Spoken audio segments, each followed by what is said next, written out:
Hello and welcome. My name is Shannon Kemp. I'm the Chief Digital Manager of Dataversity.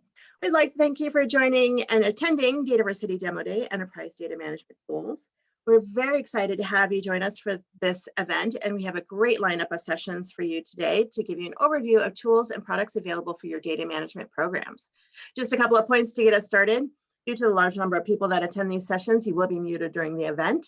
For questions, we will have a short Q&A at the end of each presentation today, and we will be collecting questions via the Q&A section, which you can find the Q&A panel in the bottom middle of your screen. Or if you like to tweet, we encourage you to highlight our questions by Twitter using hashtag DVDemoDay. And if you'd like to chat with us and with each other, we certainly encourage you to do so. Just click the chat icon in the bottom middle for that feature. And for this event, we will send a follow-up email within the next week to all registrants containing links to the recordings and slides from today's presentations. Now let's kick off our third session with Melissa, and let me introduce our speaker, Chris, a sales engineer at Melissa. Chris's main focus within the company is leading client demonstrations of Melissa's web service products, and over his time with the company, he has also become the subject matter expert for the enterprise platform solution, Unison. Chris, I want to get out of your way here so we can get to your presentation and say hello and welcome. Yeah, thank you for that introduction, Shannon. As Shannon was saying, I'm Chris Moller, I'm a sales engineer here, and I'll be walking us through a brief little presentation so I don't PowerPoint you guys to death, and then showing you an actual demonstration of the Unison platform product that we offer here. So without further ado, we'll go ahead and hop right in. So here I've got a couple slides here for you guys, and first one is, asking for you guys right now, what is Unison? So Unison is Melissa's data quality and data cleansing solution kind of enterprise level environments. It's offered in a couple different versions, which I'll touch up on a little bit later in the presentation here. And through Unison, we're able to do some large scale matching and deduplication of incoming data sources, and also able to validate addresses and information in the global functionality of over 200 countries and territories around the world. Next one, Unison is powered by some very intuitive user interfaces that anybody is able to easily learn and then use and navigate through. It's a highly scalable solution in the sense that for our on-premise versions, people will have direct access to all the hardware that Unison is installed on. And then it's available, as I was saying previously, in two different versions here, in a SaaS kind of online cloud version, and also in an on-premise version as well.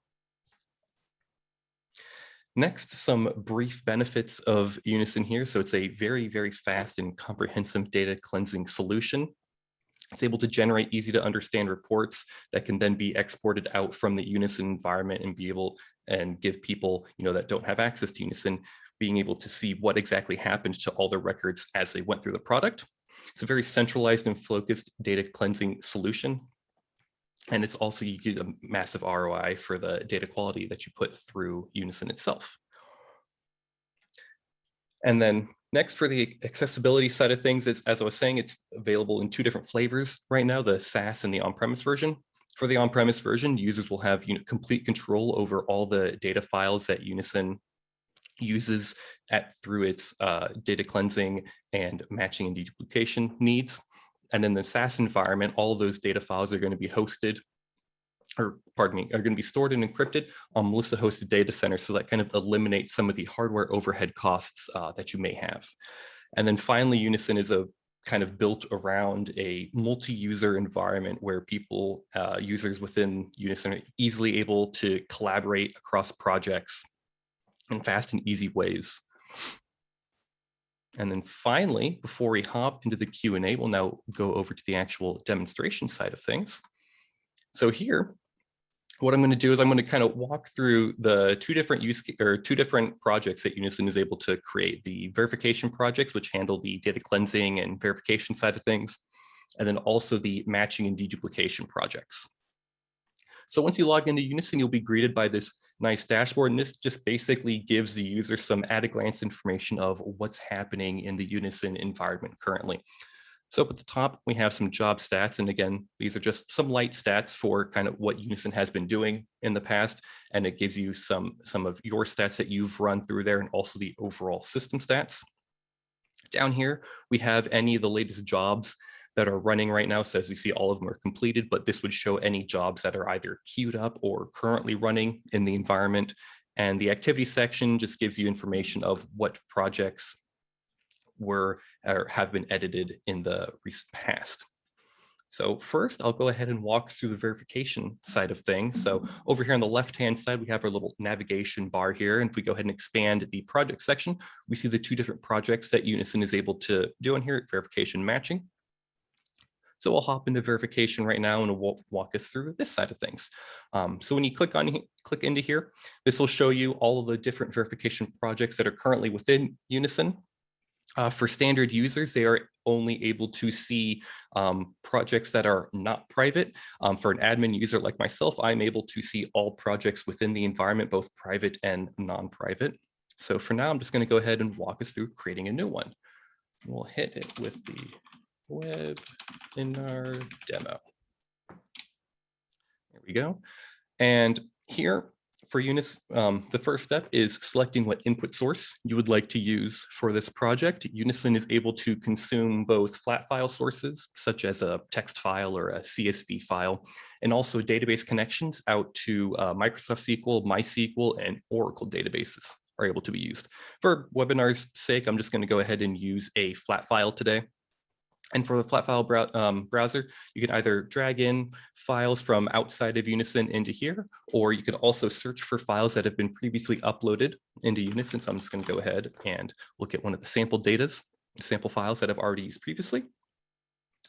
And then once you have a file selected, Unison will show you a preview of what it sees within that file. So it's going to basically pick out, all the headers that it can see, and a couple of sample records to show you to make sure that it's all formatted correctly before you even start processing it. And everything looks good to me too. So we'll go ahead and move on to the next steps here.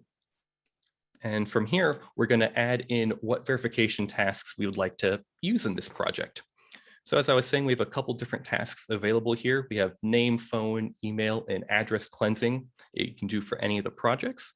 For this one, we'll just go ahead and do a quick address cleansing here. And as I was saying, you could also do global options as well if you have information outside of the US. But thankfully for this case, we'll just leave it on global, or on US here. And this page is just mapping the necessary input fields for the service. So we'll go ahead and make sure that all the information is correct. And if you have, any information, or all of the headers from the input source are going to be available for selection here. So just make sure we have all the address information that we need, address line 1, city, state, and zip. And then we'll go ahead and configure what output fields are going to be generated from this address cleansing task. So we have a handful of fields here that we consider part of our default fields, and every field that is created by any of the verification tasks is going to be prefixed by MD_, so the end users know where that field came from. It'll be coming from the Melissa Data products. At this point, you could turn on and off any fields that you would like. You could also rename the fields here. So I'll go ahead and rename a couple of these fields here. We'll rename the Melissa address key and the address key base. And then in this case, maybe I don't need the time zone information here. So we'll go ahead and turn that off as well. We do have some optional fields that we could turn on, some parsed address information, additional address fields, so on and so forth. I'm going to turn on some of the extra geographic information that we have here, mainly the latitude and longitude. I don't want any of the other county information because I have enough of it from what I need in the default fields. So we'll just go ahead and turn all these off here, but I will leave the latitude, longitude, and the geocode result codes turned on.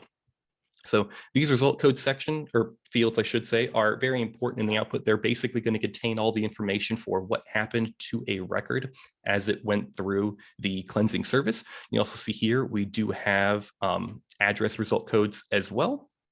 So we'll go ahead and leave these two fields on, and then I'll talk a bit more about them as when we're reviewing the reports that Unison is able to generate.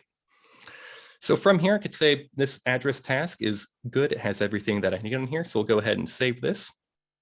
And at this point, you could either start setting up what the output that you would like for this project, or you could add on additional tasks into your project. So Unison verification projects can have any number of tasks in there. They could also have more than one of the same task in here. So let's say in my sample data, if it had like billing information and mailing information, we can just have 2 address tasks within this project to cleanse both of those addresses at the same time.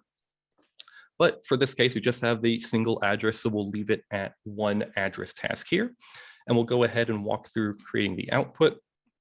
This is very similar to the input side of things. It's able to output to flat files again, text files, CSV files, or if you created a connection, a database connection as your input, you can use that connection again and tell it to create a new table or write to an existing table in here. But for the webinar's sake, I'm just going to go ahead and do the standard flat file. Last check here is to look at the output fields to make sure that all these fields, they're all the ones that you would like to have on here. We do include all of the input fields as pass-throughs into the output by default. And if you don't want those, you can just turn them off here, but I'll leave them on. And then finally, we color code the output fields from the various different tasks. So if you have multiple tasks in your project, you can easily identify where they come from. And at this point, you could turn them on or off, or reorder any of the information as well. So let's say I want county, or pardon me, I want the geo county, up above the address key stuff. You can do that here. And if you would like to rename it as well, you can click on this button and it will take you back to the specific task where this is generated from. So you could rename it at that point. And here, everything looks great. I have everything, in the order that I want. I turned off a couple of the different fields. So we'll go ahead and save this. And from here, we can either kick off the project to run now, but before that, I'm going to want to walk through this preview output button. And what this does is it runs a handful of the records through the task as you have set it up. And then with the output options you have set as well. And it gives you kind of a quick at a glance look at what the output is going to look like before you run the entire project through. So before you run, your 15, 20 million massive database through here, you can set up the project and then use this preview button to take a look to make sure, okay, all the fields that I have are formatted correctly, they're in the right order, so on and so forth. I haven't missed any fields that I need, so that you don't kind of realize that after the fact and have to redo the whole process. So this preview output button, very important for, double checking your work before you start a massive project on here. And then now we could either run the project now to kick it off now, or schedule it to run at a later date. For some of these scheduling options, you can have it be on a recurring schedule. So let's say you want to run a specific project, once a month with a specific database table as the input. You can schedule that through here so that you don't have to create the same project every single time. You can just create it once and then have it, run as often as you need to. But for demo's sake, we'll just go ahead and click run now. Oh, there we go. It finished almost immediately. So it is, as I was saying, very, very fast solution here. And everything that we see here is just part of the initial job status of the project here. And to view this information within part of walking it through how a normal user would do it, if they go back to the left-hand navigation side and expand the jobs status button, we'll click on that. This will show all of the different jobs that have completed or are running or queued up in the environment. So we'll see here's our verification webinar demo. Click into here. And this is where people would view the reports to export those. And also if they, again, use a flat file for the output, this is where they would download that. So I'll walk us through the reporting section here. This report basically goes through and gathers up all those different result codes that I was talking about. So for this specific case, we had our address result codes and our geocoding result codes.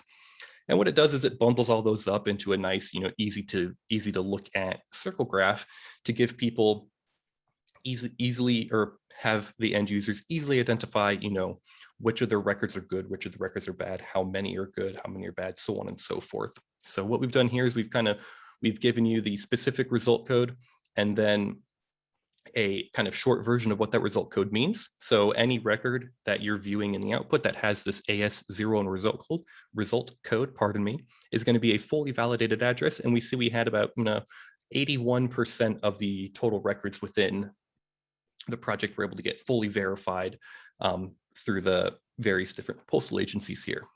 And after that, we have a couple other different result codes. One of the other ones I do like to point out is this non-USPS address match. So at Melissa, we do have a majority of our address data comes directly from the USPS, but we do also multi-source our data to get some other different postal providers here. Fortunately, I can't give out what those names are, but we are able to validate addresses kind of outside of the USPS as well. So we do see a handful of the records here we're able to get validated through this way. So some of the carriers that might be validated through this would be like USPS or FedEx, carriers like that. Moving on down, I'll go ahead and touch it briefly up on these AC or address change codes. So the underlying objects that Unison is using are very, very powerful objects that are able to, easily parse through information and do some light corrections on that information as well to fully validate that address. So some of the ones I would like to point out are this AC01 and these AC10 changes. So basically what these are saying is for the AC01, either some part of the postal code was potentially incorrect or there wasn't a postal code in that record. And the address service was able to go in, identify that it wasn't the correct postal code, and then make a change and return the corrected postal code in the results, in the output of that. So you see a handful of our records got put through that.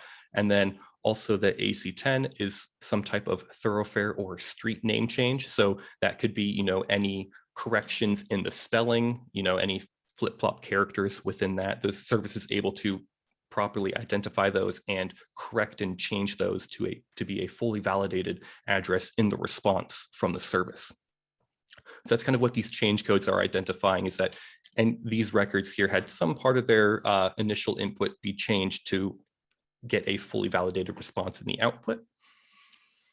And then the last two sections here are the error codes. So these are codes that are pointing you specifically to one part of the address that was incorrect and it wasn't able to get validated because of that. So some of the common ones are unknown street in there. So whatever street was passed on wasn't able to identify that street, or this AE09, the subpremise number missing. The service is able to identify that the given premise that was sent in with the record has apartments or suites there, but none were included, so it wasn't able to fully validate that address. So these result codes are going to be good for any data scientists or data analysts after the fact. They could go in and look at those specific records to find out, okay, what information is missing, and is it something that we can kind of gather outside and resend it through to get a fully validated address the second time. And then the last one is just the geocoding results. So these are just the latitude and longitude fields that I turned on here. We are able to validate, up to the rooftop level, or interpolated rooftop level is the highest levels of validation that we can give for geocoding. And we do see, over 90% of all the records within this data set, we're able to get rooftop level validated. And then just a handful of records we're able to get validated up to the community or the zip code level. So with that, for the reporting side, that kind of is an overview of how one would go through and use that report here. And then this report can get exported out to a PDF. And then, they could then send this PDF off to any people that may or may not have access to Unison, but still need to be kept up to date on what the data looks like as it's running through. So it just contains all of the same information that we just reviewed for, again, people who won't have access to that. So with that ties up the verification side of things. And now I'll go over the matching and deduplication project. The process is very similar. Again, expand the project section, go to the matching side of things. It'll show you all the different matching projects that are currently within the environment. I'm gonna go ahead and create a new one here. And the process, very, very similar. The input sources. So for our matching and deduplication services within Unison, there is technically no limit to how many input sources you can attach to a project. Just the caveat there is the more sources you put in, obviously the longer that project will take because it has to do more matching behind the scenes. So some general use cases are going to be either one or two input sources in here, one being it would find any duplicates within that single input source. And if you have two input sources in there, that would kind of indicate, one would be a master table and one would be like an incoming table to check against that. But for, again, the sake here, for webinar sake, we'll just go ahead and do a single source here. And this preview, very similar to the verification side of things, taking a look at the headers and then a couple of the top records to make sure everything is formatted correctly. So I'll say that everything looks good and then move on to the next step, which is selecting what columns you would like to use for matching here. So in this case, I'm going to want to look for matches on the full name, address, and zip columns here. And over here on the right-hand side are going to be the columns that the matching project is going to create for this. So it's going to say, hey, for the full name column, we're going to be expecting a full name data type in this column. That's going to help the service, parse all the information in that field to, correctly field that into splitting, first name, last name, middle name, so on and so forth. And then you also see the data types for the address and the zip were also set as well. And if we expand any of these, you'll see that we're able to process many different types of data within here. So a lot of this we're able to, kind of field any type of data you could send through Unison, we'll be able to, process it correctly. The next step is moving on to the matching configuration step. So this is where you're going to set up what matching methods you would like to use for the columns that you've selected here. So we do have some default matching methods selected for any of the various different data types in here.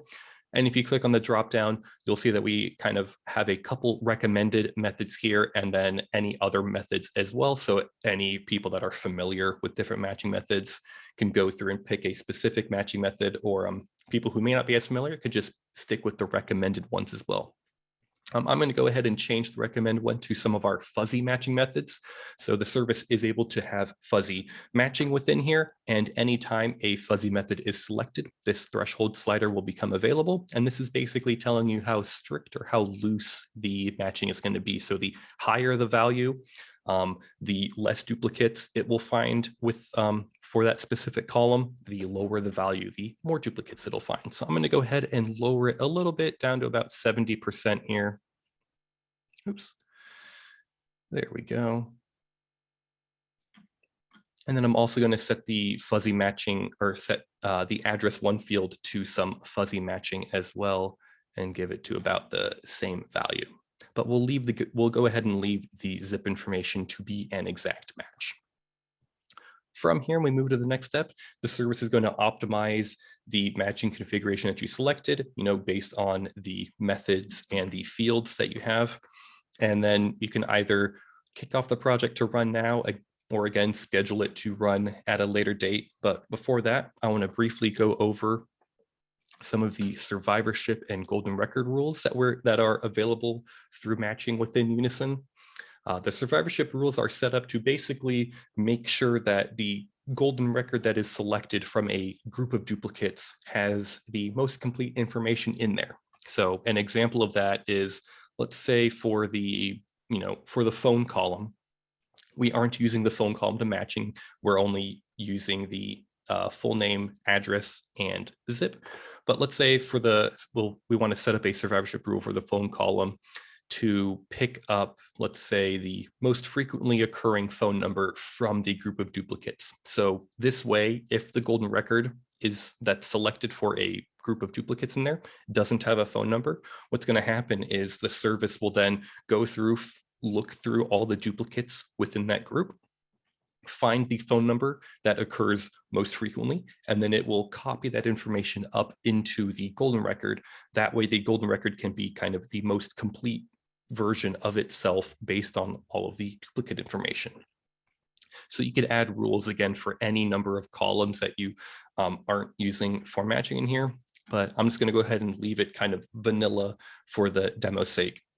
And then for the golden record rules, you can add in different rules here that will change how the service determines what a golden record is. So some of the two that I do like to point out are going to be the input source and the data quality score. The input source is fairly straightforward. It's going to say, hey, if you have multiple input sources within your matching project, you can tell it, I want to use this input source as number one, find or pick golden records from here. And then if you have, the 2 or 3 input sources, you can add on additional ones. Say, okay, if it's not in this first input source, select the golden record from this second input source. And if it's not in there, select it from this third, so on and so forth. And then the data quality score is kind of the ribbon that would neatly tie up the full data quality solution within Unison. This is basically going to look at the result codes that would be generated from a verification task and then pick golden records based on those. So the record that, had the most complete address or the most complete phone number, so on and so forth. It would pick that record as a golden record over a record that may have had like an error somewhere within the address or phone number, something like that. So then you would, in the matching project, you would select the result code column for matching. And then in here, you would tell it, hey, here's my result codes column. Use this to determine, what golden records were selected. So to kind of tie that all up, you can add this rule. And then for the input source rule, if you had additional ones, you can add that in there. And then say, hey, for prioritize golden records by coming from this input source, and then also using the data quality score to pick the most correct golden record that way. So with that, again, we're just going to leave it blank or vanilla here and run it through. And as this job is queued up, oh, there we go, it beat me to it. You could still see the, if it was taking a bit longer, you can see it running through the jobs status page. There we go, we see our matching project webinar demo go into here, and then there is no kind of output from here. Instead, we will go and review the matching results from this job. And basically, we've created a very kind of intuitive interface here so people can easily identify, how similar records are to each other within a specific group of duplicates. So to do that, we'll go ahead and review this score value here. So let's take a look at this record, or this group here that had 3 matches within it. We'll see that some of the records were 100% the same to themselves, but there was one record that was slightly different. So let's go ahead and take a look at how different, or where the different parts of that record were. So we were matching on zip, address 1, and full name here. So we see the zip, we were using an exact match. So conveniently, those are all the same zip codes, but we were using some fuzzy matching on the address and full name fields. And if we take a look, we will see that there are some inconsistencies within the records here. So this middle record was the one that was about 92%, or so it wasn't the exact same as everything else. And we'll see that, okay, in the street name here, there is a slight misspelling or a character was forgotten. So that's one of the parts why it wasn't the 100% match. And then also in the name spelling, we do see that the name is spelled slightly differently. So that's kind of where the matches came from and why this value was a lot less than all the other ones. As you see here, some of the other ones, 100% matches in there. So these are the exact same records. And then one of them was selected for the golden record. And here, one of them, these records were slightly different. And then this record was selected as the golden one. So as you're reviewing this, we are also able to filter these results by a couple different pre-built filters here. So one of the ones I do like to show off is the unique records here. And what that does is if we submit that filter, this is only going to show you the golden records within this data set. So that way, if you filter if you set this filter up and then if you export this, you will only export the golden records from that data set. But you could also, not filter at all, export it, and then as wherever it's exported to, you could run your filtering there as well. We just like to kind of expose the option to do it within Unison if you would like, but as always, you're able to do it kind of outside as well. Finally, the penultimate bit, the report section here, very similar to the reports from the verification project. It's just going to give you at a glance information about what happened to the records as they were moving through the matching service. This one's a fairly more straightforward. I'm just going to give you some brief statistics about, the total size of the project up here, the different result codes that it saw, the different levels of matching that it was able to find, and then if there were any survivorship changes that were applied to any of the records that would show up here as well. And then finally, the export section, very similar to the output section from verification tasks. You can export it either to a flat file or to a database connection. So if you, again, were using a connection for the input, you can use that same connection in the output to either write it to a new table or write it to an existing table, give it a name, so on and so forth. And with that, that neatly ties up the Unison demonstration. So we'll go ahead and hop back to the Q&A. And then Shannon, if you want to open up the Q&A, I am ready for any questions. I love it. Chris, thank you so much for this great presentation. If you have questions for Chris, feel free to submit them in the Q&A portion of the platform. Just click the Q&A icon in the bottom middle. And again, if you're just joining us for the first time and getting used to the new platform, if you see a question that's you were going to ask already typed out for you, you don't have to retype it. You can just click that little thumbs up button to say, hey, I was going to ask that too. And so you don't have to retype it. You can move that up and down. So, excuse me, Chris, diving in here for data cleansing, where do you cleanse? Isn't it best practice to fix data issues at the source? Otherwise, a similar data quality issue will come up again and again. Correct. Yeah. So that is a very good point to point out. For Unison specifically, it's just going to cleanse it within the input source that you give it. The way that you can kind of help combat that, for lack of a better term, is as you're reviewing the result codes that are generated from the cleansing side of things, some of the good codes to look at would be any of the AC codes or any of the change codes coming in, so that way you can see, okay, Unison was changing this part of the records consistently across all the records in the source.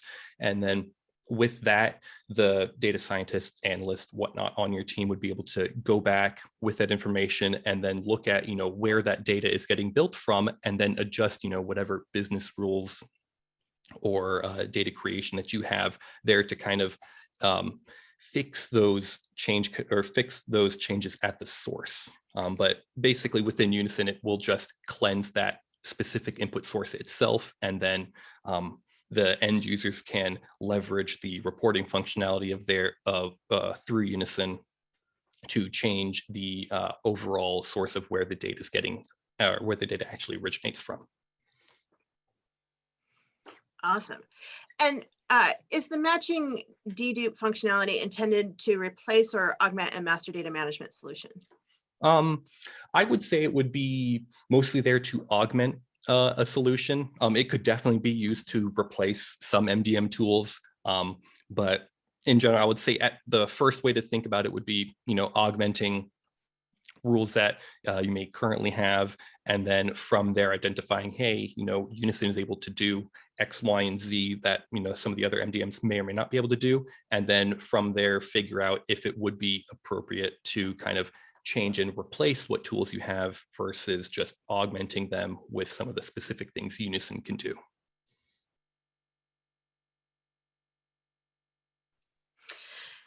I love it. So does Unison support Azure DW platform? Currently, no, but we are looking to expand the connections that Unison is able to host. So with that, any kind of points or connections that it currently doesn't have, if you want to reach out to either my contact information here or through melissa.com, setting up a demonstration that way. We do, take in client requests of different connections that we can, create within Unison. So that's good. That is definitely one that is on our radar, and we are looking to integrate that in the future. Perfect. And can Unison test business rules residing outside of Unison? Currently, no. Everything within Unison is self-contained within the product itself. I can't say for sure that it won't happen in the future, but right now with the current iteration, it is not able to do or use business rules or test business rules outside of Unison. So many great questions coming in here. How does Unison support collaboration functions and automatic communication with data owners and stakeholders? So through Unison, as I was saying, it's a multi-user environment. So a lot of users are going to be able to log in there and look at all the projects that are being created.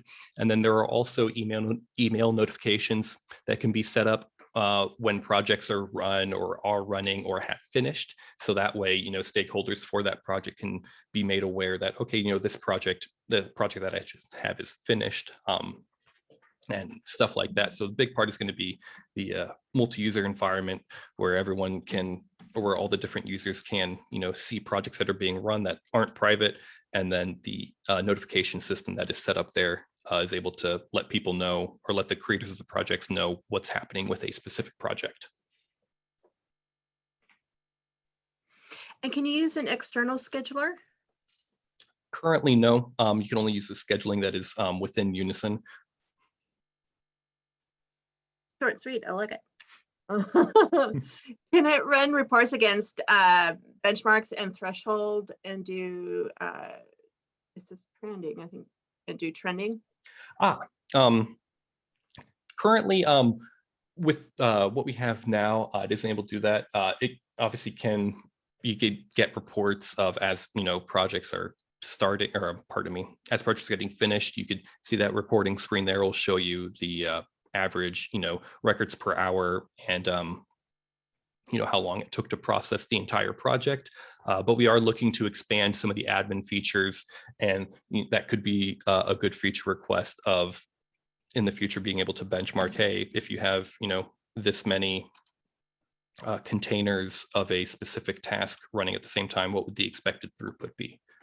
So again, that could be a future admin improvement, but currently you'll only be able to see the benchmarking stats as a project is running or processing through Unison.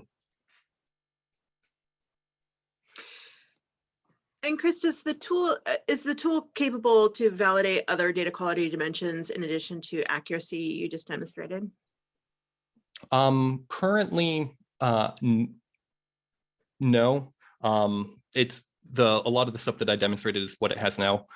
We do have a couple new, or I shouldn't say new, but a couple future improvements that we're looking to do, namely adding in some profiling and generalized cleansing. So the generalized cleansing might be the point to keep an eye out for in the future. And that's going to handle, instead of, like the specific cleansing as I demonstrated for like address, so to say, the generalized cleansing will be able to do obviously a bit more general than that, kind of maybe take in some data fields that aren't as clean cut as address information and be able to cleanse it and run data quality that way.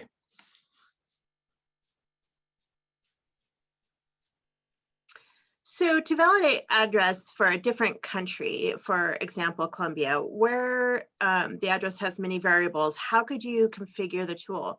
You need to develop a knowledge base with the address structure before executing the data profile? Yeah, that's a great question to kind of segue into the global verification through Unison. So I just showed the US only data cleansing. It is able to validate addresses throughout the country or throughout the globe as well if you select the global address verification, and through that way it has many different input fields that it's able to consume. Namely, it can consume up to 8 address lines through the global side of things, and also set specific fields for like dependent localities, double dependent localities, stuff like that. So it is able to do that. You don't need to create a knowledge base beforehand. You would just tell it, hey, I want to use the global address cleansing instead of the US address cleansing.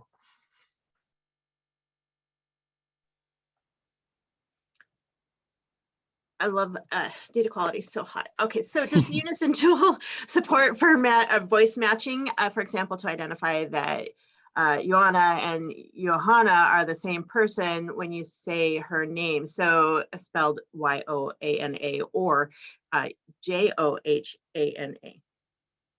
Yeah, it would be able to do that through the matching side of things. That would be along the phonetics or SoundX matching algorithms that we have. And basically what those go down to, without getting too nitty-gritty, is breaking down the name into kind of what it sounds like for the SoundX platform or SoundX algorithm.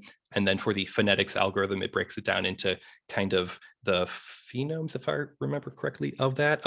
But that part is a bit out of my wheelhouse, but it is able to use those two different matching methods to detect, Johanna and Johanna, the different spellings that are posted in the Q&A section. It would be able to detect those. Fantastic. And loving this presentation, and it seems like it's very intuitive to use. Do you have any profiling so that users can determine what needs to be fixed? Yes, that is currently we do not have that within Unison, but that is the kind of big feature we are working on right now to get within Unison, and that is going to be within if I remember what the devs are saying correctly, sometime by the end of this year. Don't quote me on that too much because timelines during COVID are a bit wonky, but please feel free to reach back out to myself, and then I could put you in contact, with me or some other people who are familiar with that to get you firmer timelines of when profiling is going to be within Unison. But it is going to be within the product. It just currently isn't in there now. Fantastic. And we've got time here for a few more questions. Can Melissa work simultaneously with other APIs to validate ACH Nacha accounts verification for the case of financial transactions and payments in the US environment? In Unison specifically, it is able to do that. Everything is self-contained within the product, but there are other solutions available from Melissa Data that would be able to integrate within that. And can Unison have the capability to fix duplicated data rather than showing the percentage of matching?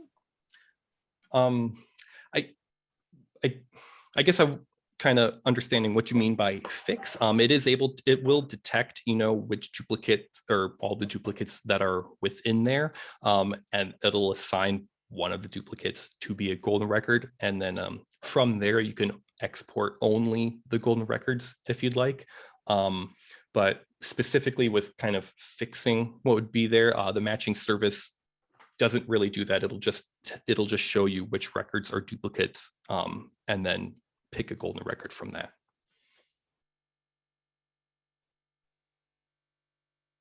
All right, I think we have time for at least one more question here. Most important question, Chris, here. What's the pricing and licensing model for Unison? So I can't speak too much on the actual pricing on it, but the model is going to be, I believe it's an annual contract with Unison. So you would, when you kind of reach out to either myself or I would put you in contact with some of our account executives, they would go into more of the nitty-gritty details on that. But it would, if I remember correctly, it's an annual subscription. We don't, for Unison specifically, we don't track how many records are running through the service, since it's, either on-prem or in the cloud environment. You would just have a license to use it for, for a year that you would then renew as you see fit. But that question could be answered more by our account executive team, and they'd be able to give you a lot more details than I could. I love it. So, and we'll get that information out to all y'all. And I'm going to see if I can get all the questions in here in the last 2 minutes that we've got. Can I match on address and individual in the same job? Yes, yeah. Through the matching side of things, you could tell it to match on as many columns as you would like in there. Just with the caveat that the more columns you tell it to match on, the longer that job might take, because it has to obviously look at more fields. But you are able to tell it, hey, for the matching side of things, I want to match on, the name information and all of the address information to determine duplicates or matches that way. It is able to do that. All right, and how many international countries does Unison process at the 3-line level? So for that question, we're able to validate addresses in over 240 countries and territories around the world. On our website, we do have a data coverage kind of spreadsheet that you're able to look at. If you would like to reach out to me after the meeting, I could point you towards that. And then that spreadsheet would tell you the different levels of verification we're able to give across all of the countries that we are able to validate it. And I don't have that number off the top of my head. And a lot of it depends on kind of the underlying postal structure within that country. So some countries are going to have a more robust postal structure than some other countries. So we're really at the mercy of the data that we have, but I'll be more than happy to kind of put you in touch with that information. All right. Well, Chris, thank you so much for this presentation. And I don't think I've ever seen a Q&A time so perfectly. That's all the questions and all the time that we have. So thank you to Chris and thank you to Melissa for this. But I'm afraid that is all the time we have slotted for the session. And thanks to all the attendees who have joined us so far. We'll now have a 15-minute break where we encourage you to network with each other as you hear us get the next speaker set up. The next session will begin at the top of the hour, where we will hear Ben from Demo present, who is afraid of the big bad data wolf. So Chris, thank you again so much. Thanks everybody for hanging out and engaging today. And we will be back again at the top of the hour. Yep, thanks for having me, Shannon. Thanks, Chris.